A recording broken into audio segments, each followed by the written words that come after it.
Oke, selamat siang semuanya. Kali ini aku ada tugas dari perkuliahanku, yakni Universitas Airlangga, di mata kuliah Manajemen Pengambilan Keputusan.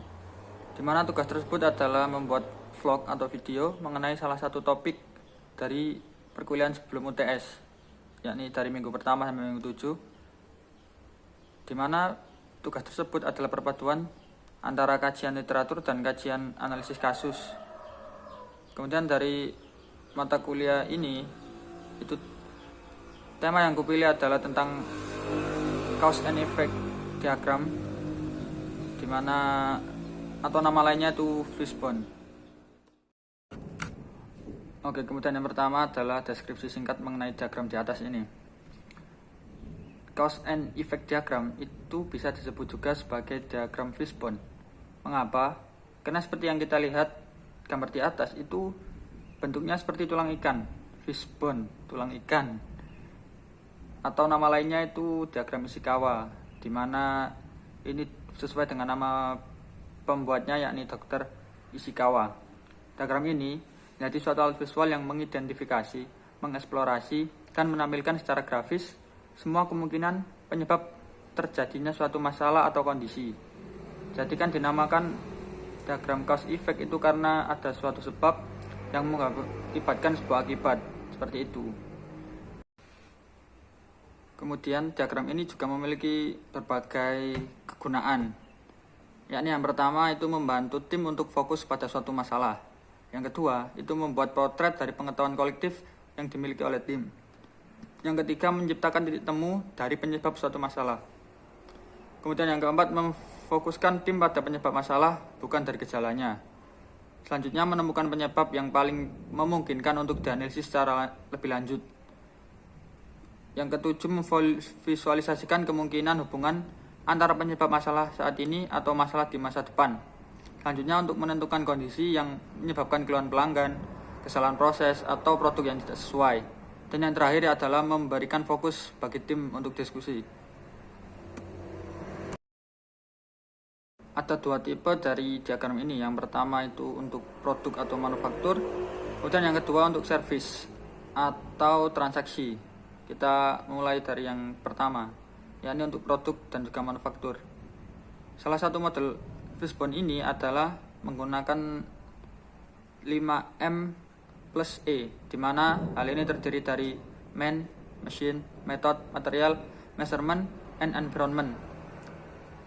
Oke, yang pertama itu faktor man atau manusia, yakni menganalisis penyebab permasalahan dari segi manusia itu sendiri.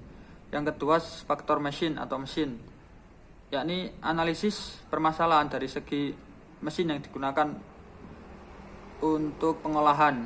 Kemudian yang ketiga faktor method, yakni menganalisis dari segi metode yang digunakan oleh perusahaan seperti standar produksi, operasi, dan sebagainya. Kemudian faktor material, yakni menganalisis dari penyebab segi material yang digunakan dalam proses tersebut. Yang terakhir faktor measurement, digunakan untuk menganalisis dari data evaluasi dari kualitas proses tersebut. Kemudian yang kedua yang digunakan untuk service atau transaksi. Komposisinya adalah sebagai berikut. Yang pertama adalah place, yang kedua policy, yang ketiga people, yang keempat prosedur, dan yang kelima itu measurement. Place itu di mana tempatnya, cakupan wilayah, lokasi pasar, dan sebagainya. Untuk policy itu keputusan yang ditetapkan mengenai sebuah kesepakatan antara individu atau organisasi. Kemudian faktor yang ketiga people, faktor manusia, yakni yang berpartisipasi dalam pemberian layanan tersebut. Yang keempat prosedur, itu adalah kumpulan peraturan atau pedoman sebagai acuan dalam penetapan keputusan. Yang terakhir measurement, yang digunakan dalam menganalisis evaluasi dari kualitas prosedur tersebut. Baik, kita masuk ke pembahasan implementasi. Analisis implementasinya adalah sebagai berikut. Langkah pertama dalam analisis adalah dengan menentukan efek atau problemnya dahulu sebelum menentukan sebab-sebabnya. Analisis kami adalah kendala pelaksanaan CSR di PT sudah muncul. Berikut ini gambarannya. Dalam diagram cause and effect itu diawali dari effect terlebih dahulu. Seperti yang terlihat dari kasus ini, itu efeknya adalah CSR dari perusahaan sudah muncul yang tidak maksimal. Kemudian beberapa faktornya di sebelah kiri yang dimana cause itu. Kemudian kita lihat satu persatu. Yang pertama, people. Faktornya adalah kurangnya antusiasme dari masyarakat sehingga kurang paham tentang CSR perusahaan ini. Kemudian untuk yang kedua itu dari policy. Faktor yang pertama adalah penetapan kebijakan yang sepihak dari perusahaan sehingga masyarakat tidak semuanya itu setuju dan juga tidak semua masyarakat itu dapat melakukan CSR ini. Kemudian yang ketiga, place. Masalahnya adalah terdapat kondisi cuaca dan iklim di daerah ini yang tidak mendukung CSR ini. Kemudian yang keempat, prosedur. Permasalahannya adalah ketidaksesuaian prosedur dalam pelaksanaan CSR, termasuk juga penetapan kebijakan sepihak dari perusahaan. Kemudian yang kedua, terdapat pelanggaran prosedur dari prosedur yang telah ditetapkan. Yang terakhir adalah measurement. Measurement ini kurangnya adanya evaluasi serta penanganan langsung mengenai permasalahan setelah masa panen.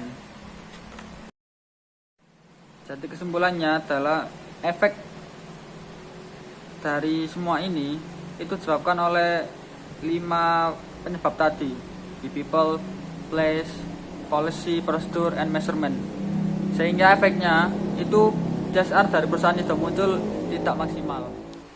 Oke, jadi tadi itu pembahasan mengenai cause and effect, dimulai dari penjelasan materinya, kemudian implementasinya. Jadi saya tekankan lagi bahwa cause dan effect ini itu kita yang pertama adalah mencari efek dulu. Kemudian dari efek tersebut itu dapat ditelaah apa penyebabnya.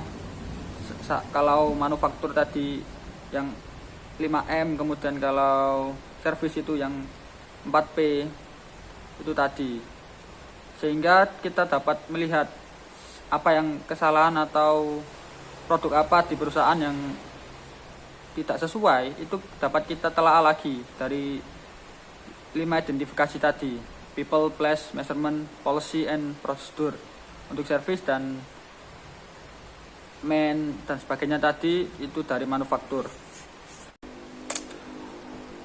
Oke, sekian dari aku. Terima kasih.